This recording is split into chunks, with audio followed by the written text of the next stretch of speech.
eat. All began on an ordinary afternoon when the millionaire took a drive through the outskirts of the city, a place he rarely visited. There, amid piles of garbage and the stench of decay, he saw a faint movement, a woman huddled with a small boy beside a torn blanket. As he stepped closer, disbelief washed over him. It was his maid, the woman who had served him faithfully for years, who smiled every morning as she took his home. Now she was sitting in filth, clutching her hungry child, their eyes hollow yet filled with quiet resignation. In that moment, his world shifted. The wealth that once gave him pride now felt unbearably heavy. He realized he had never truly seen her, not as a person with struggles, but merely as a presence in his home. And standing there, he understood. Blindness to others' pain is the worst kind of poverty. He remembered how she was always there, early mornings, quiet, efficient, never complaining. Her smile seemed constant, her presence reassuring.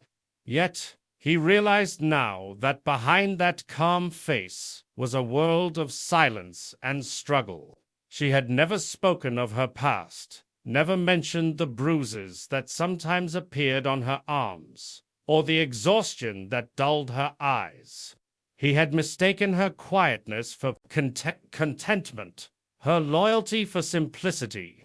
But as he looked at her and her son among the ruins, he understood that she had been fighting battles no one cared to notice.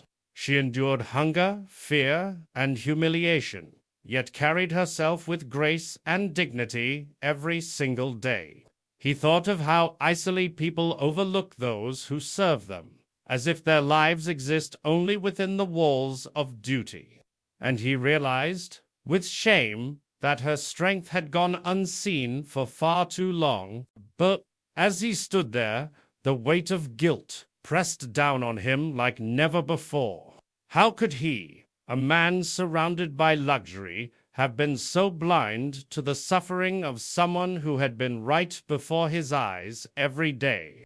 He thought of the countless times he had walked past her without truly seeing her, her worn shoes, her tired hands, her quiet sighs.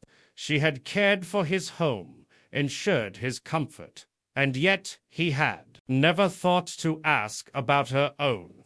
In that moment, he wasn't a man of success or status. He was just a human being face to face with his own neglect. All the money in his world couldn't buy back the compassion he had failed to show.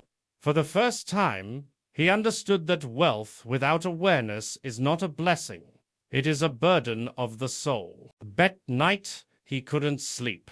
The image of his maid and her son haunted him, their faces etched with pain, yet still holding a trace of dignity. He began to question everything he had built his life upon.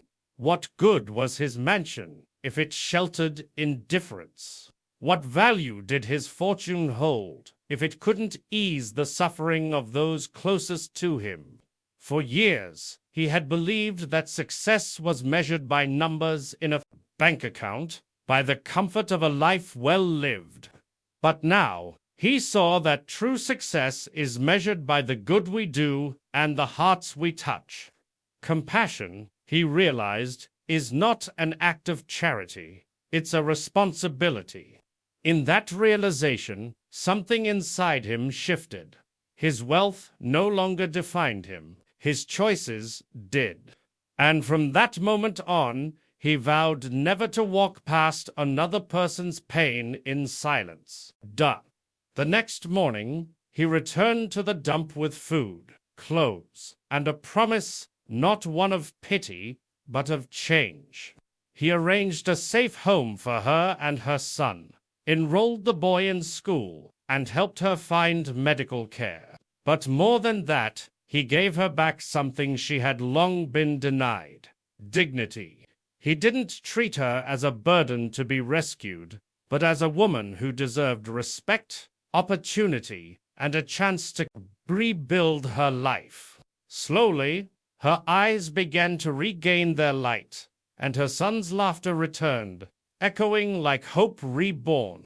The millionaire discovered that giving wasn't about money, it was about restoring faith in humanity, one act of kindness at a time.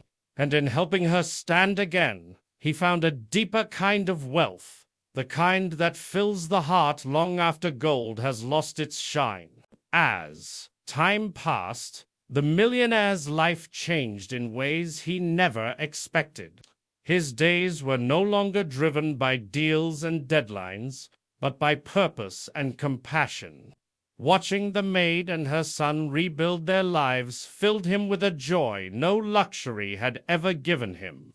He realized that the truest form of wealth isn't what we keep, but what we give, not in coins or possessions, but in kindness, empathy, and understanding. The mansion still stood, grand and shining, but now it felt alive, filled with warmth instead of emptiness. He often thought about how close he had come to living a life of success without meaning.